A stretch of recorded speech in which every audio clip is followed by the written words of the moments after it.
of Four Guys, a Girl, and a Show. I'll be your host this evening, Stacey Rader. And with us always is Mr. Brian Isaacs. Hey. Mr. Dave Harriman. How's it going? And Mr. Mike Hopkins. Yo. Our man JQ is heading back from a Comic-Con in New Orleans, so we wish him safe travels, and we can't wait to hear all the news from him next week. With us tonight, we have one of the world's foremost experts on all things Mego, which, as you recall, we talked about next week. Dr. Mego is a world-class customizer who's worked with the guys at Robot Chicken and consulted with companies who've been a part of the Mego Scale revival. He also sells Mego goodies at drmego.com. So without further ado, let's welcome our guest. Hi, this is Paul Clarke, Dr. Mego. Tell me what you want to know. All right. Well, thanks for joining us. I am a big fan of Mego, as anybody who listened to the show last week heard. So I was really excited when I heard you were coming on tonight. So I want to ask you about Robot Chicken, because I'm a big fan of Robot Chicken. Can you talk a little bit about your involvement with that show? Sure. I got a call from the producers back when they were Sweet J Presents, when they were doing a project for Sony. It was mostly the guys from Toy Fair who got a project back in the late 90s, I guess, maybe early 2000, to do a series of shorts for Sony on something called Sweet J Presents. And they came to me and said, we want to do it with Megos, but we have no budget. Can you help us out? So I said, well, I want to promote anything that has to do with Megos. Anything that gets that in the public eye, I'm on board with. So I was giving them bodies and heads and outfits. I wasn't sculpting the figures they were doing. They were getting the sculpts from a fella at Plastic Earth. And a lot of what he did was 1/6 scale. But and then after a while, they said, well, we're not really using the bodies. We're just using the hands. I was like, fine, whatever you need. I got a credit on the first 2 seasons of Robot Chicken, and then they got more staff, and they said, well, we can't give you a credit. I go, okay, well, then you pay full price for everything. I guess good, you have budget now. So now at the end of the 4th season, they said, well, that's it, we're done. We're not going to be doing it anymore. I said, it's a shame. We're just going to be doing DC superheroes with Mattel. It'd be great to see them on the show. And then Cartoon Network came back and said, oh, we want a 5th season. So, and that, I guess, led to the DC superheroes special. So, anything else? Yeah. Listen, I'm a talker. I'll go on for hours. I've got to pause every so often and say, is that okay? Yeah. So, have you noticed things like Robot Chicken and the revival of the 8-inch scale figures? Has that caused an upswing in the collecting of the vintage figures? I guess because anytime you take a specialty item like Megos, and you bring it back, like when G.I. Joe did the 3 3/4 inch, they opened it up to a whole new generation, who then went back and got the older stuff. So there always is an interest in the vintage. The more people that you bring into the hobby, the more interest there is, because they find out about the history and want to collect them all. So even if I don't make it, there's still people looking for it. So we, I did with my friend Joe Senna, we put together a thing called MC Toys, and we went to Diamond Select Toys with the Star Trek license and said, let's do Star Trek. I showed them the Romeo and the Endorian and said, we can have these made in China, not for $500 to $1,000, but we can retail them for $18 a figure. And that opens up for a lot of people who just can't afford or justify the expense of buying a $500 toy. This gets them something they can put on the shelves. It looks good, but costs $18. So did I answer that one okay? Yeah, absolutely. Absolutely. And I'll admit, actually, it was because of the toy fair that I actually started collecting Megos, because I was a big fan of the strips they did in Toy Fair magazine. So it's cool to hear that you were kind of involved with a project that was an offshoot of that. So tell us about your collection, because I know a lot of our listeners are toy collectors. Do you collect just Megos, or do you collect other toys as well? Well, no. I find that the nature of the toy collector is, even if you got into it with Megos, then you start going, well, I got all those now. Well, what else do I collect? When Mego, what was it, I guess in the late '80s, when I realized Megos were not around anymore, I started to collect Kenner Superpowers and Secret Wars, trying to get that same Mego vibe of being able to buy toys in the toy store, and I found that the hard plastic 5-inch figures just weren't the same thrill as Mego. But all through the '90s, I was buying Toy Biz. I basically am a superhero fan. I'm a comic book guy. So Megos to me were something that grew out of loving comics. Because mainly Mego did Star Trek, Private Agents, and superheroes. That was their three biggest lines. So I bought, 60 G.I. Joes and bought some Captain Action, but Mego is what I kind of center on. And to the point where after buying toys for I guess 10 years, I realized there's just no substitute for Mego for me. So I looked into it and found that the company went out of business in '82. No, there was really nothing out there, so I sent the Mego body off to China to a manufacturer, to a factory, and said, I want you to make these. And that's what started Dr. Mego. Awesome. So I have to ask, what is your favorite Mego? Do you have a favorite? I mean, personally, Captain America. Goofy 8-inch Captain America with a bad head, paint, and the wrong costume. Still, the greatest greatest Mego to play with as a kid. Your bed becomes a whole, desert terrain that Cap can run around on. In terms of the best-looking Mego, I think the Endorian. The Endorian looked just like the character on the show. Probably the other one would be Thor. Thor is just right down to the boots, the helmet, all the details just right out of the comic. Absolutely. Thor was one of the ones that I've added to my collection most recently, so I can tell you from experience that is a very cool figure. Mm-hmm. All right. Well, I don't want to hog the conversation. Does anyone else have any questions for Dr. Mego? I did. So with the Megos being around, actually DC's done a lot of Mego work as well. We've seen a recent return of like Captain Action figures with the costumes. Mm-hmm. What's your opinion of Captain Action versus Mego? Well, I am friends with the Captain Action guys, Ed Cato and Joe Ahern. So I think I'm thrilled to see Captain Action coming back. And I know exactly what they had to go through to get those licenses. So it's really cool that they're able to do DC and Marvel. When Playing Mantis had brought back Captain Action in the late '90s, the biggest stumbling block is they just were not able to get the superhero licenses. So the line kind of faltered, and there was no internet then. So you couldn't, they were selling them in KB. You really couldn't get them to the audience that would be willing to pay for them. So, they were a high-ticket item. But, I love Captain Action. It's a lot more detailed. It's got a lot of cool accessories that Mego kind of pushes away because of the scale. 1/6 scale gives you a lot more room to play in accessories and costume choices, But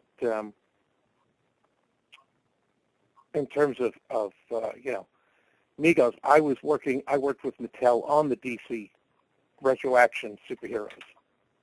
And, it was a lot of people at Mattel were big Mego fans, and they wanted to see this done right.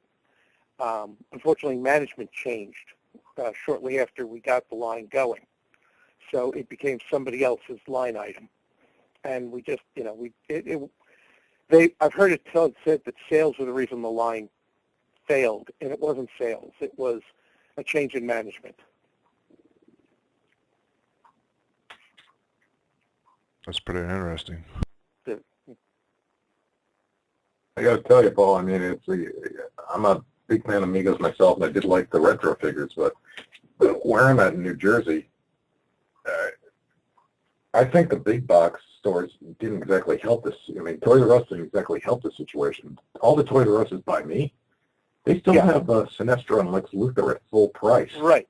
I'll tell you, the part of the problem was in the inventory system. Somewhere along the way, every line of the retro action got assigned the same inventory number. So that if you looked in Toys R Us' system, they said, yeah, we had these in stock. So they weren't putting out later, they weren't bringing out new inventory. Oh, jeez. Because they had in their system that these were already on the shelves. So of course, to them, they're going, this line's going nowhere. If you look at the shelf, you see Sinestro and go, oh, God, yeah. Meanwhile, there's cases of Batman and Aquaman sitting in the back that they don't put out because according to their inventory system, it's already stocked. Oh, jeez. So unless the manager really was into it and kept an eye on it. Like I live on Long Island. I was going to Toys R Us here and actually asking the managers to look in the inventory system. And they would pull out cases and go, oh, sure, let's put them up. Oh, Lord. So it was kind of frustrating because, Mattel was aware of it, but they couldn't get it to Toys R Us. They couldn't communicate that back to Toys R Us.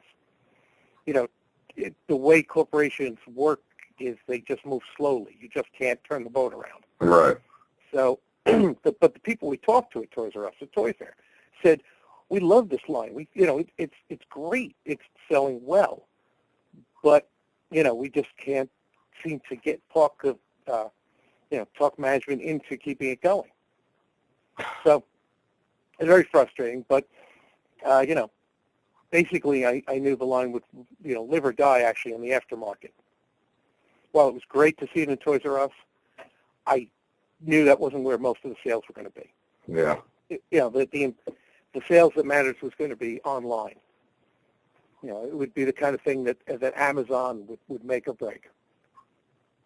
And in fact, actually, you're seeing now is I'm seeing Wonder Woman going for $65 on Amazon. Wow. Yeah, she was wave 3.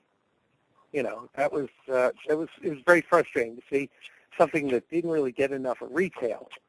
For the people, I have a daughter whose time was 8, and she was in 3rd grade, and her friends were the perfect age for Wonder Woman's.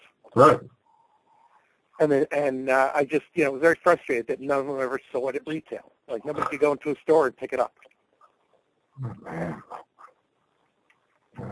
I just stories like that just blow me away. It's just like nobody knows what has a clue what's going on sometimes. Well, you have to understand something. We're used to this instant communication world of the internet. It used to be that you put your product you sent it out from the warehouse. It goes in a truck to the store. The store gets it. They distribute it. They have their own internal system. I had a friend that worked in Toys R Us corporate years ago, and he said the way they'd assign product to stores was pretty much just slapping labels on boxes. It was kind of like, well, it'll all get out there. And these days, the way retail works has changed dramatically. They put a lot less product in the stores. They want sell-throughs a lot more. They don't want to have a lot of inventory on the shelves. Right. On the pegs. They want to be as clean as possible because if it doesn't sell, they don't want to get stuck with inventory. So it's very much much more of a we'll sell online. If people really want it, they'll go to the website. Well, that's kind of at the same time. It's kind of crazy because now you have the secondary stores like Ross and TJ Maxx and those stores that will sell your products that have been sitting in the warehouses for and sell it for half the price. Right. Yeah. Yes. So, and I say, great, pick them up. Get all you can. I have to admit, I loot like a Visigoth. I go into these stores and I grab whatever I can get my hands on because I know it's not going to be there for long. And if Mattel decides to to dump the inventory because they want it, they've decided, it's off our books. That's fine. I'll be still here 20 years selling the same stuff. I'll sit on it and we'll sell, and I'll still sell to people. Meanwhile, I've moved on to, we also were doing Universal Monsters for Diamond Select Toys, and we did Mirror Universe, Star Trek, and a Next Generation, Picard and Borg. So we've been busy.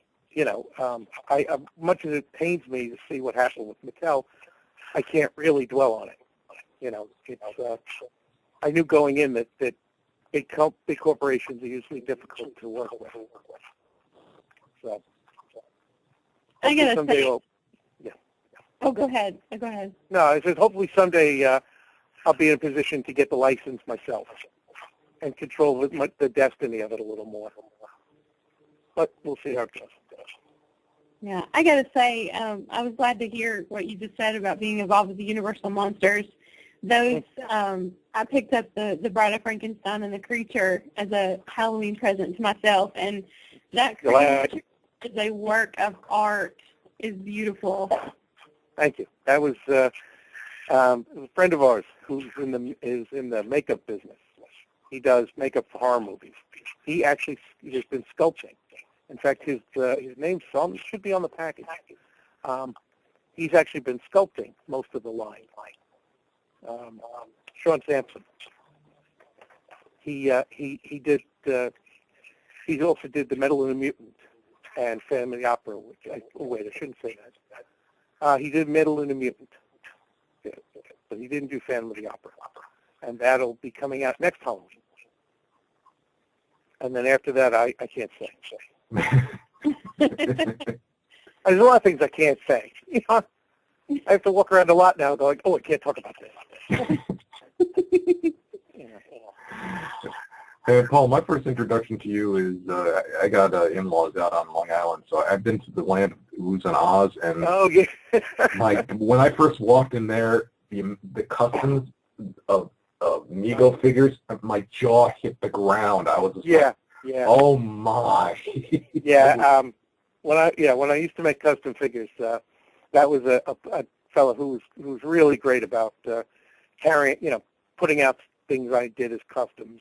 What happened was I adopted my daughter from China in 2003, and she was 8 months old, and I pretty much worked out of my garage. Right. And my wife's like, with the baby around, you just can't have this plastic and the stuff I work with. It leaves a lot of debris.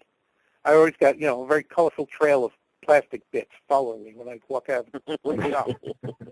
So I asked my friend Rob at Ooze and Oz if I could rent like the back of his store, just a little area to be my workshop. So basically, as I'm sitting there playing around with something, I finish a custom of the Red Skull and hand it to him, and say, put that on display. I liked the way something came out. I was like, just put it out. Mainly, I sell replacement parts. That's what Dr. Mego is. Not really customs, but I let you make your own custom. Right. And we've been kind of getting into that lately also. While we're doing the Universal Monsters, we also did a create-your-own zombie kit that's Mego size. Yeah, I picked one of those up. 3 zombies and clothing, and you get to paint them up and rip them up and, do your own. I own that kit. That's great. You showed me that at Toy Fair when when you first came out, and my jaw, I could not believe that. That was like awesome. Yeah. In fact, actually, should be coming out next month is the Create Your Own Comic Book Hero kit. That's actually a 4-inch scale, where there's a guy. It's a 4-inch body that's primered, and it has tape and different hands and heads, and you can paint your own superhero. You get the brushes and the paints, and you can do your own guy. Oh, cool. I'm looking forward to that one. Yeah, we're kind of trying to be a little more crafty than instead of fighting in the licensing market for the usual suspects. Not just the movie, but just the Marvel DC line, Star Trek, Star Wars. Everybody fighting for the same cultural icons.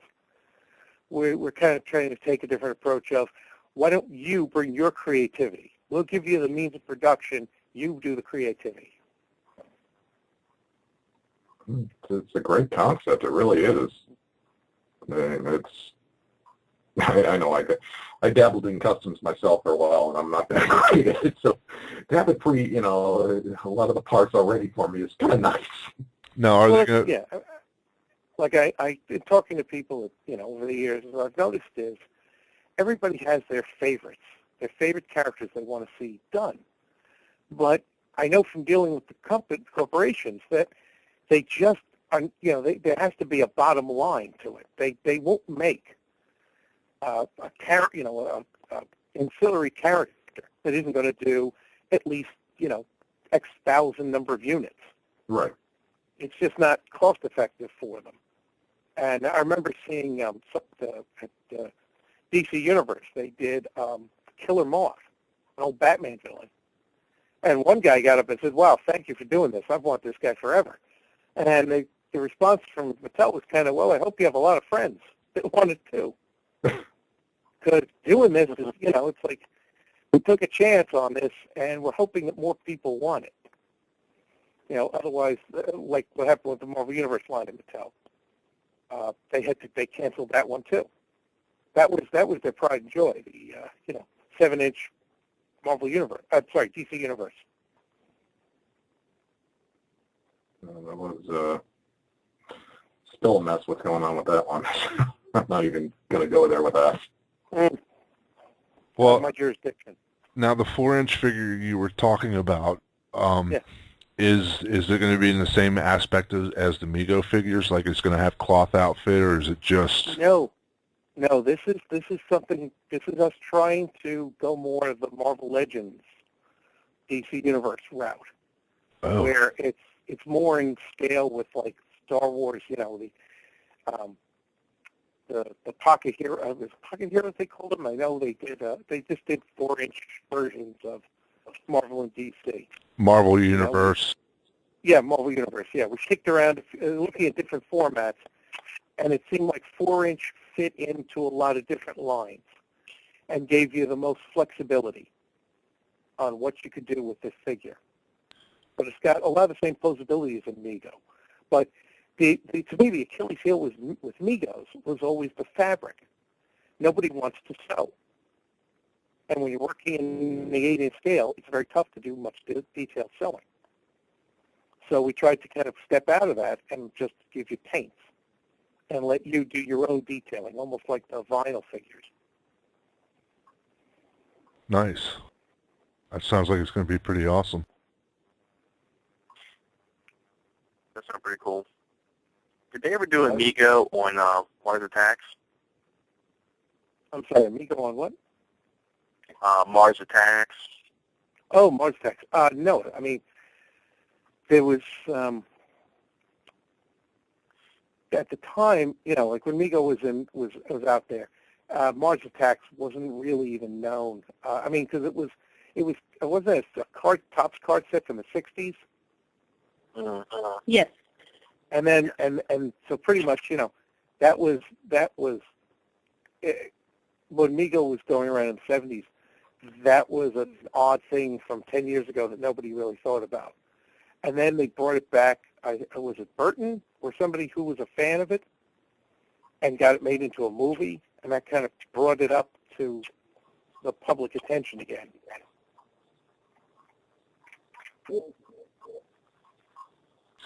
Well, aside from DC and Marvel, are you guys planning on expanding beyond movie monsters and some other? Are you going into other lines? I can't talk about it. Gotta ask, but yeah, I know nothing. I hear nothing. I have to do that a lot. There's things I'm working on I can't really discuss. Oh, so we see a Hogan's Hero line? Yeah. We actually, it's part of it is that there are things we're working on that aren't, it's not our news to give. We always have to, for a lot of the stuff we do for other people, so we have to wait till they make the announcement. like Universal Monsters. We're not allowed to give away what the next set is. We have to wait till Diamond makes the announcement. But for even stuff we're working on, until it's pretty much cast in stone, you don't really want to say anything. The worst thing that happens is, and I've seen this happen with some guys, that they go out and make an announcement before the deal is really signed. And then if it doesn't come through, they have egg on their face. That happened with, there was a guy that was a competitor of mine that was supposed to do Flash Gordon. And he made the big announcement before it really was gelled. And, the guy he was doing it for came to me and said, do you want to do this? And I said, well, yeah, but aren't you working with them? And he said, well, no, we didn't make a deal.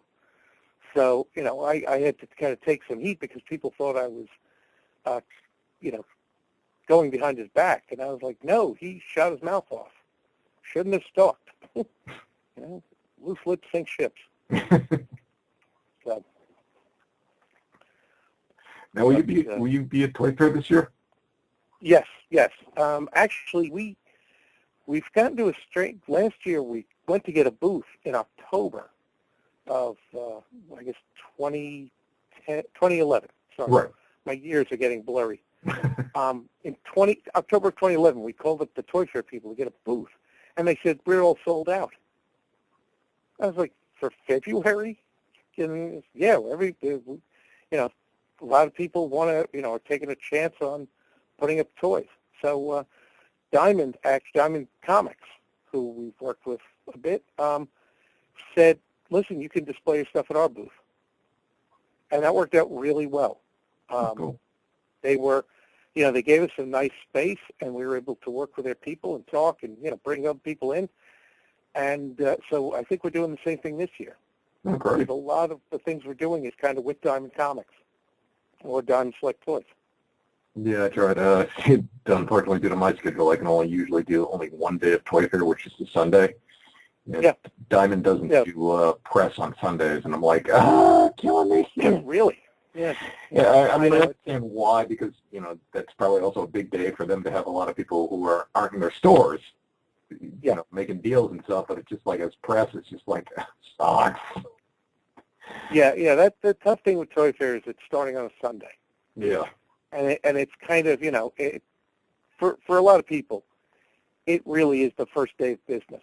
Yeah. It's supposed to be press day, but it never is. No. So the press guy, either you're frantically setting things up at the last minute, or you're actually got, the Walmart buyer coming to talk to you. Oh, yeah. Because it's when he has time in his schedule. I've seen that, a couple people's booths, they're still setting stuff up, and, Mm-hmm. buyers are coming in, parts are falling off, the things are going to sell, and it's just like, Yeah. Listen, I have to say, I'm guilty of that because, we're New Yorkers. Toy Fair for us is just a drive-in.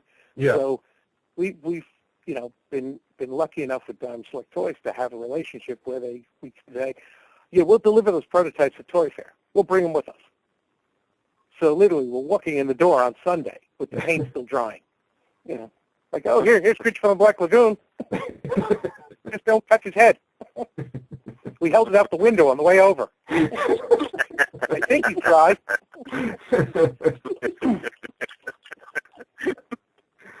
But, well, we delivered. I'm trying to get away from that now. I'm trying to get things done well ahead of time, just to save everybody's gray hair.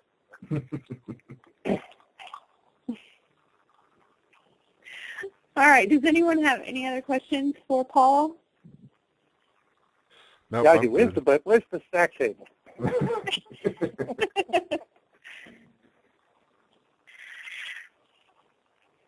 All right. Well, Paul, we're going to talk about some movie news, some comic movie news. You're more than welcome to stay if you'd like to. Sure. All right. I'm trying to stay out of it. No, you can stay in it. All right, so let's move on to some movie news. Lots of movie news came out last week. So let's start with the Justice League news. There's a couple of items, a possible Man of Steel Justice League connection.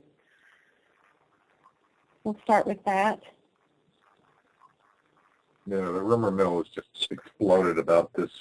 The rumor mill has exploded about that, and they're saying now Batman might be tied into the Man of Steel movie, and it might be Joseph Gordon-Levitt reviving his role as Robin, being his Batman, and his camp is saying, no, it's not true, but it's Hollywood, you never know, someone's not, everything's so secretive these days, and they throw so many curveballs in there, you just don't know what's real and what's not. But this Justice League movie thing has been talked to death by Warner. We're going on 5 years now of them saying, yeah, we're going to be doing the movie, we're going to be doing the movie. And yet we've seen really no advancement whatsoever. So it's going to be interesting to see if there is a connection in Man of Steel. I'm sorry, though, with the rumor mill, in my opinion, Gordon-Levitt doesn't possess the ability to play the Batman we'd want him to be in Justice League. I just don't think he could carry that character. Yeah, but, I mean, honestly, how big, I mean, aside from, I mean, how big of a role does Batman really play in the Justice League? Because if you notice most, at least in the early years, it's always been Superman and Wonder Woman kind of carrying it. And then Batman was just kind of that outside figure that they brought in once in a while, and he kind of had his 2 cents, and then he kind of went on about his business. Like, he's always been a loner, and they've always played, even today, they've played him as that character to be the loner. Well, he was played that way up until, I think, the last incarnation. Even in the Justice League International era, he was kind of played that way as kind of the, the reluctant leader and stuff, but it was Grant Morrison's JLA that really brought Batman to the forefront of the Justice League, making him, yes, he has no powers, but he's probably one of the most powerful, members there. And, he really made Batman into, like, this bigger-than-life character who, hell, even to a degree, Superman kind of feared. Well, because I think Batman is more of the diplomat. He's more of the diplomat between, if you want to say, aliens and, humankind.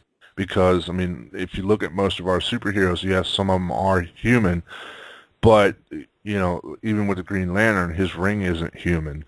Wonder Woman is from the gods, and Superman is from another planet. So I guess you could say he's more of the diplomat in the whole situation.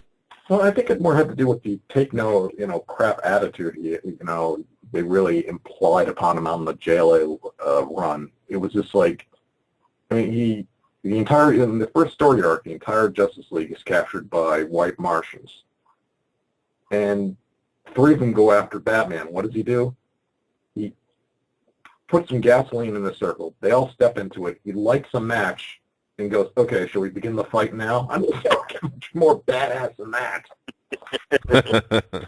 I mean, and he was always there. It's just like, everybody would try and, intimidate him, and he'd end up intimidating everybody else. Everybody would just step, Batman said, jump, and everybody would ask how high, even though he has no superpowers. People just feared him, and, in the Tower of Babel story arc, I mean, that you saw all the secret files he kept on everybody, which made him, makes him more of a badass that way. But, that was a sample I was taking. If you look at the current, the animated series stuff they put out on Justice League, like Justice League Doom, which is kind of taking off the Babel story, Batman is a very integral part of Justice League. Pretty much he's almost like the leader figure, and everybody is taking him as the point man. He's more, I don't know, I agree with you with the leader, but he seems to be more of the behind-the-scenes kind of guy. He's like the man behind the man, where, like, Superman's still like the poster boy, but it's like Batman who's kind of pulling the strings. I'd agree, and that's what I say about saying that's what I mean by Gordon Levitt as an actor. He doesn't possess that charisma, or strength of character to portray Batman in that sense. No, plus you're going off of what Bale did, and I can't see it either. But the other rumor for playing Batman in the Justice League movie has been Armie Hammer, which also I don't know if I could see him as Batman either. So, I guess the question is, who could you see as Batman? I don't know. Honestly. I really don't know. He was younger. Yeah.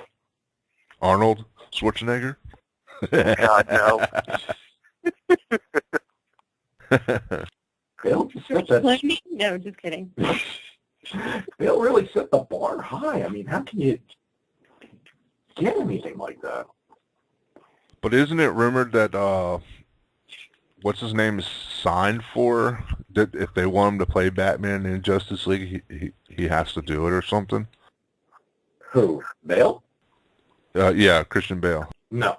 Mm-hmm. No. Bale's contract was for the 3 movies, and then he went on record saying unless Nolan comes back, he won't come back. I don't want to see a Nolan Justice League. Batman had to be something different than what he was in the movie to be in the Justice League. Yeah, but even still, I mean, I can't really say that Christian Bale's that good of a was that good of a Batman either. I still think Michael Keaton's one of my favorite.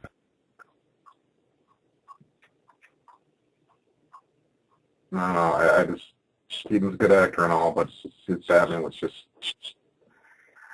they pulled too much of he was definitely channeling his internal Adam West in that movie. I'm sorry, it's just did not work for me at all. Oh, Bring Adam West. Yeah, we get Adam West to play Batman. Burt Ward is Robin. Oh, wow. Let's start that rumor. Adam West in talks to play Justice League Batman. Yeah, well, and I think the interesting thing about the Man of Steel tie-in is, Zack Snyder has even said he can't say anything about it because it's a big spoiler. So I don't know. It kind of says that there is some sort of connection. But I'll be honest, I really don't see how they're going to pull it off. I just don't. And, sorry, DC, I just don't have that much faith. And I think really for me it's because Marvel has set the bar so high for creating a universe of films and tying them all together so seamlessly, or at least seemingly seamlessly. And you just really haven't seen that with DC. DC's really biggest success has been Batman across the board. They can make a decent Batman movie, but I just don't have faith that they can make a good Wonder Woman movie. It just keeps going back to what I just keep saying about, how much faith does Warner really have in the DC property? Mm-hmm. It's just, okay, you've been talking about it for 5 years. Can we see some type of movement on this? Stop announcing it. Make a move. It doesn't make any sense. Sorry, but the problem was they tried it with Green Lantern. They were very excited about the Green Lantern movie. And what came out the other end was not really that exciting. No, that was a train wreck within itself. I was working, we were dealing with the guys at DC during it, the preliminary, and they were all very excited about the prospect. Ryan Reynolds looked good as Hal Jordan, and it just as it unfolded as a film, everybody just kind of shrugged their shoulders and went, oh, well, if they can't do Green Lantern, which pretty much is a guy concentrating. He basically has to have has a look in his face like he's squeezing something. And the rest is CGI, And, they say if you can't pull that off, then what are you going to do with the Flash? Even more CGI. I mean, there's so many rumors with the Green Lantern movie about why it failed. I mean, one of them is just like there were too many hands in the pot, where it's just there's too many executives were trying to get involved, and it's just like that just seems to be the problem with Warner in general. It's the same thing with DC. They get too many executive top heads, and then just crumbles.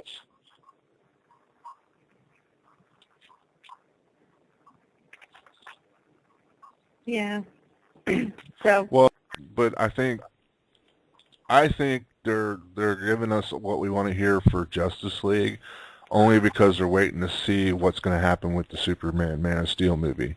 If that does well, then we'll see a Justice League. If that fails, then I have a feeling we won't see it. But that's really not a fair assessment, because Superman is a cultural icon. It is going to sell tickets, no matter what. It will sell. It'll probably win the box office for opening weekend. I can't say long term, but you can't say something like that's kind of a weird thought process. I'm not saying it's a wrong thought process on their part, because it probably is, but it's just kind of weird. I'd say the Superman Returns. Yeah, but I mean, if you've already failed with Green Lantern, I actually liked the movie. Everybody else may not have, but I actually liked it. I didn't think it was the best, but it still wasn't. It could have been a little bit better. Yes. But I like Green Lantern. You gotta learn. But again, you're talking about just basing your success on what other movies are doing, and I kind of have a feeling that's what they're waiting to see. And if Superman does well, then they're gonna press forward and probably try to do a Justice League. But they need to do it right, like they did with Avengers. You brought out 3 superheroes, then you made the Avengers, and I think they need to do the same thing. But again, can we see a good Flash movie? Can we see a good Wonder Woman movie? Yeah. See, when it comes to a character like Flash, I find myself asking, could you really even carry a movie? I mean, it's pretty much just about a guy running. I mean, could somebody sit there an hour and a half, and I'm not talking to fans, but just somebody who's not familiar with the character, sit through an hour and a half with a guy just going really fast? Well, hold on now. Peter Jackson made a trilogy of people walking. That's true. And he's making 3 more movies about people walking. There you go. I know. He's turned one of the movies from a single movie into 3 different movies. So, I mean, it's possible. We'll believe a man can run. That's what I said about. Somebody in Hollywood is probably listening, saying, "Hey, that's a good tagline."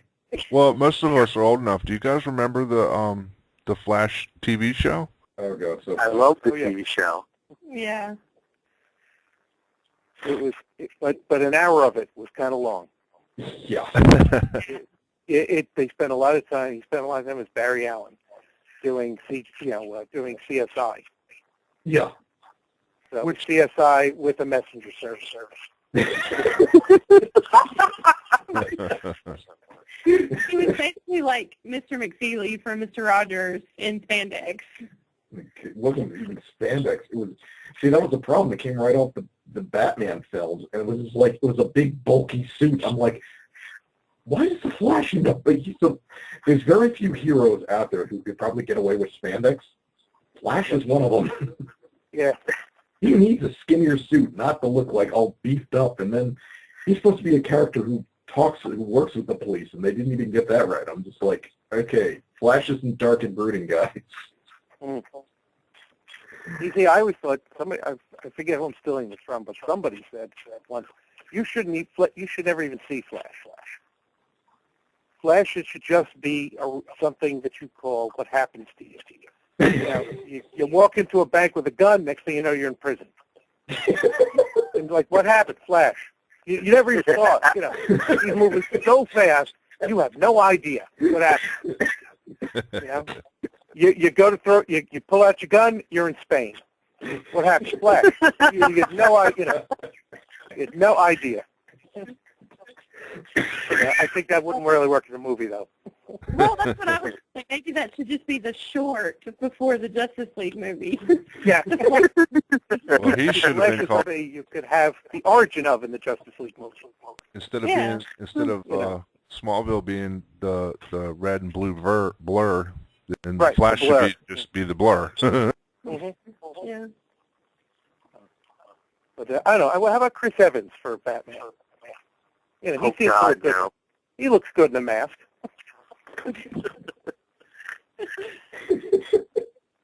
I think he's in too many superhero movies as it is. Yeah. I think Marvel got hooks in him. They have him. They have a little tattoo on him. Yeah, he's branded. Copied in Marvel Comics. Exactly. He is the mouse's bitch right now. Oh, big time. But I'm sure he's loving it every minute of it. Wouldn't you?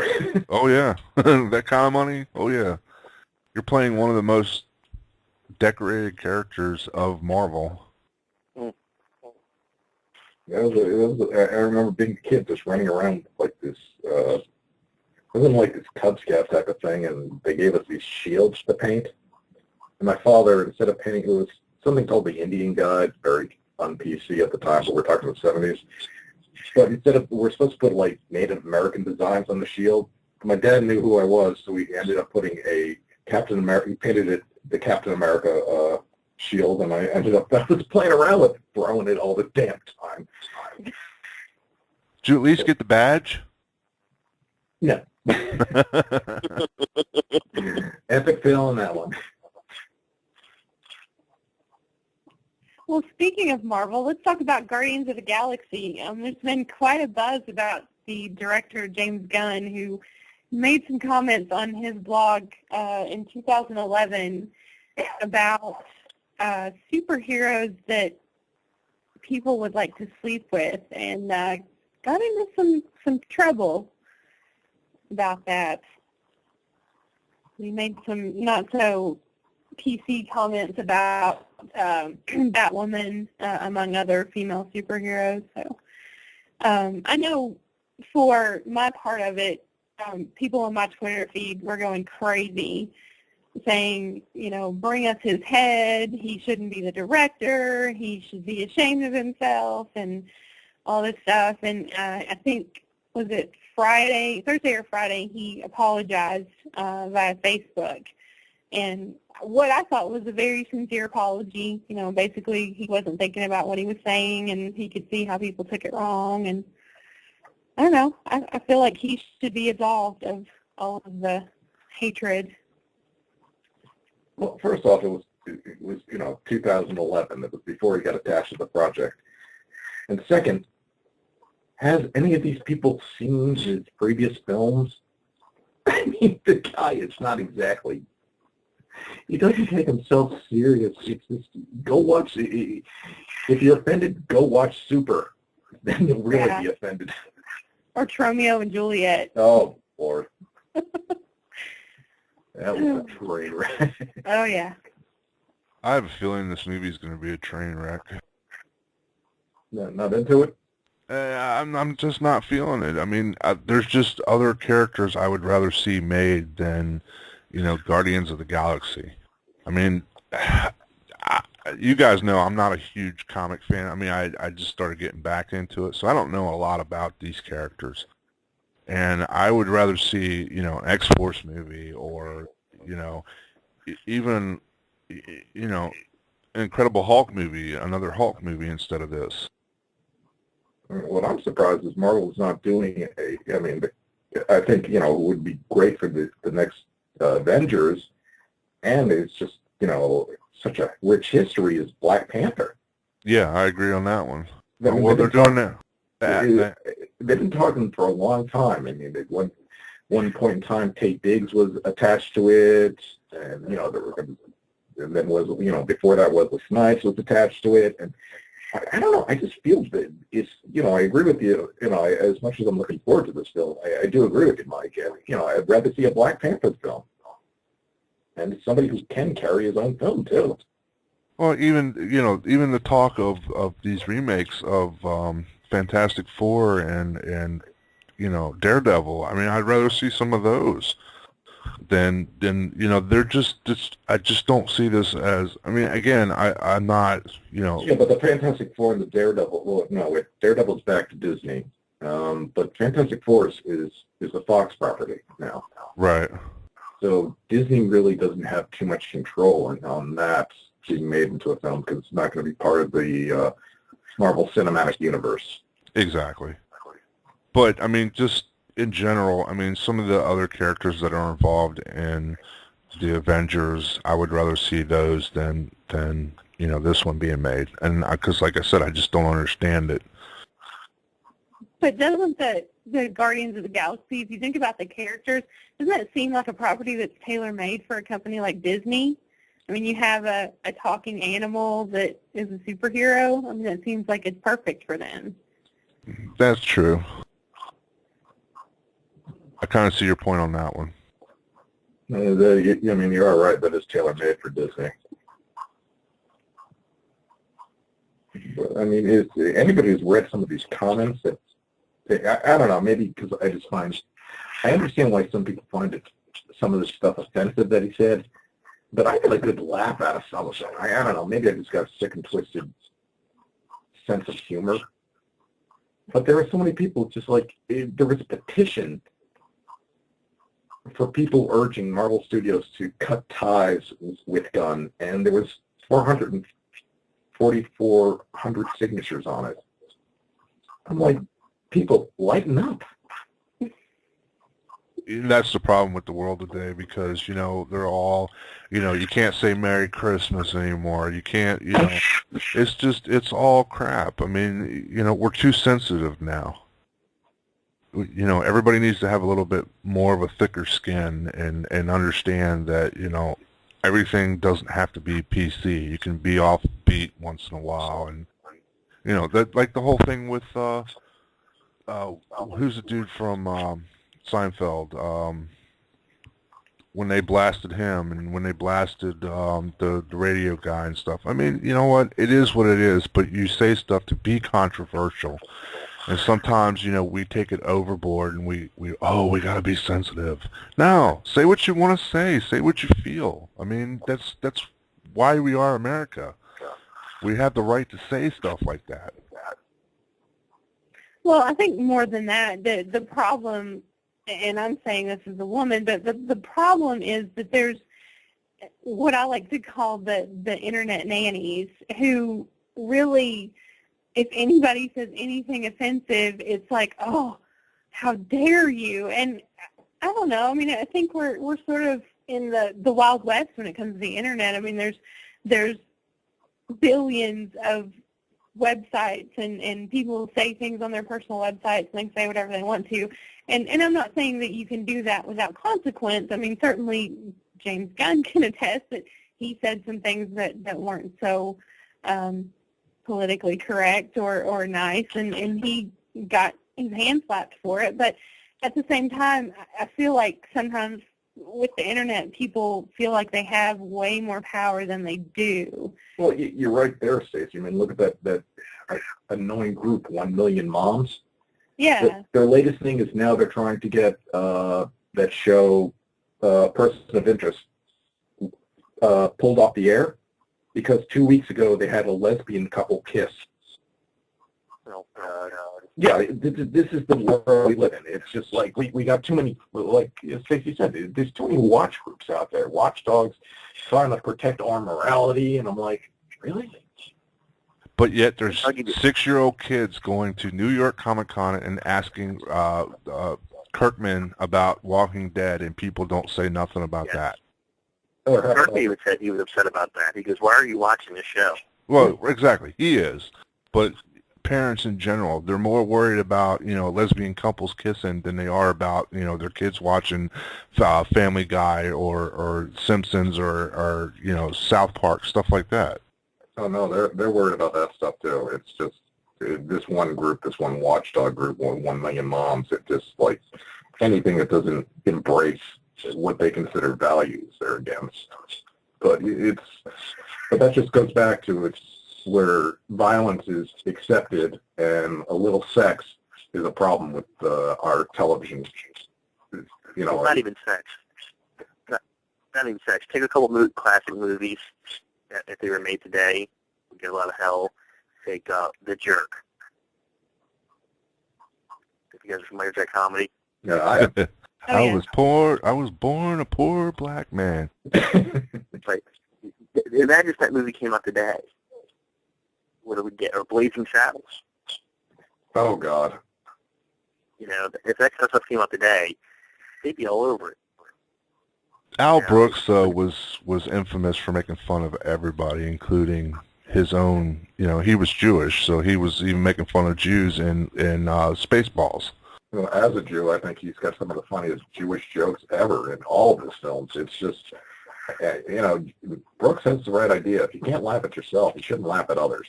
So like you said, Mike, he just made fun of everybody. Yeah, exactly. That man made more Jewish jokes per capita than any other nationality. But it's funny because the guy's a Jew. You know, it's just, I laugh at it. I find it funny. I love his stuff. Oh yeah, I loved his stuff too, and you know, especially Spaceballs. I mean, that was just a classic in itself. I wish they'd do like a 3D version of that or a Blu-ray to keep up with Star Wars.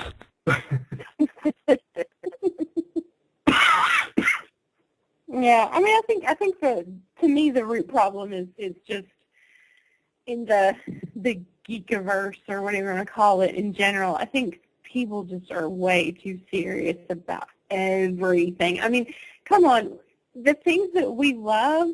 If you like superheroes, you like people with superhuman powers who run around in spandex. I mean, how serious should you take that, really? So I don't know. It's the whole show itself.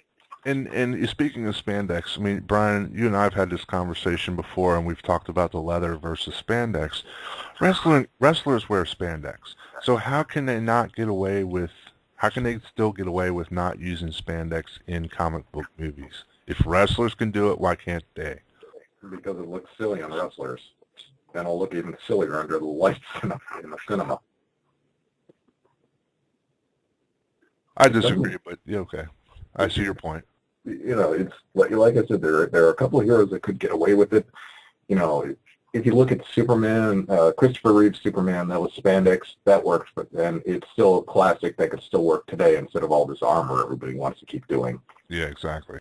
And even Spider-Man is just, you don't need to go as complex as some, you know, as both, you know, Webb and Raimi did. You could keep it just, you know, spandex and keep it loose fitting and it would still work. But, you know, somebody like Batman, if you're going to sit in the real world, you wouldn't have the guy actually go out in spandex. It would look kind of silly. Exactly, like the Adam West Batman. Yeah.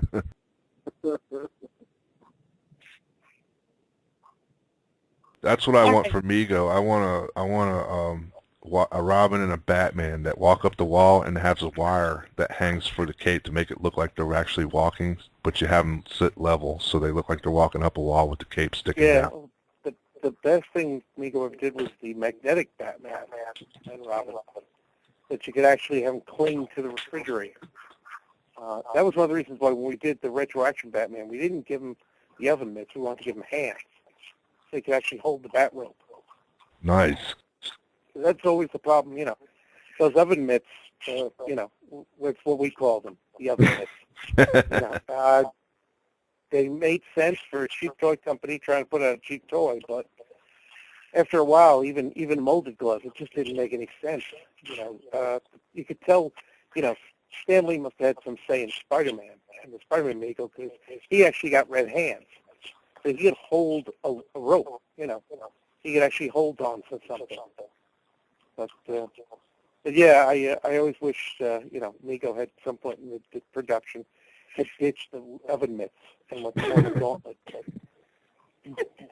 Yeah, they do look really silly. But that's what we're here for. But magnetic Batman, he's awesome. I have one of those. Yeah, but you know, he is a funny face. You know, yeah. I mean, for some reason, it's just it's a lot better Batman than they did in the 8-inch, but something about that face just looks kind of odd. But the rest of them look great, you know. Yeah, and he's a pretty sought after Batman too. But I mean, you know, I have to say, you know, from working with spandex as much as I do, you know, it is kind of tough when you're looking at, is this how I would go out in public? You know, unless I was bulletproof. Then I could see it. I mean, basically the whole costume idea, if you can stand the you know, meandering, is it comes from the circus strongman. You know, the super, you know, the trapeze artist, the circus strongman, all had that kind of spandex. You know, that plain tight outfit, and that's where it all comes from. So in trying to translate that into a different medium, I think they're smarter to do molded rubber bodysuits, you know, to kind of show off the musculature that isn't even really there. You know, Captain America looked a lot better in more of a uniform than in a spandex outfit. But the only thing I hated about the uniform, especially in the movie The Avengers, is the uniform didn't wrap around his whole body. It was the front half that had all the red, white, and blue, and the back half was just blue. Right, because you really wouldn't design, you know, a star on the back to be a target. You know, you wouldn't put the stripes to show where his spine is. You know, if you were designing a uniform for a guy like that, it wouldn't have a lot of detailing, where somebody with a gun sight could line up on the symbol. You know, you put the detailing. I thought the greatest was seeing in the Captain America movie, they gave us the costume for the USO show. That's what he would have worn on stage. You know, the spandex and you know, and the three-pointed shield, you know, and the USDA shield. But for a guy who's actually going to be in a fight, he needs to be in a plainer outfit. And I'm really not a fan of like the Ultimate, you know, where they try to like change the look. But it, you know, I was watching Captain America with my kids, and they looked at me and said, "Do you like this movie?" And I said, "I've been waiting 40 years for this movie." So I very much was thrilled. Absolutely. All right, well, guys, I guess that's going to do it for us. So, Paul, thank you so much again for joining us. And on behalf of Brian, Dave, and Mike, that'll do it. We'll see you next week. Thanks a lot. Thanks for having me.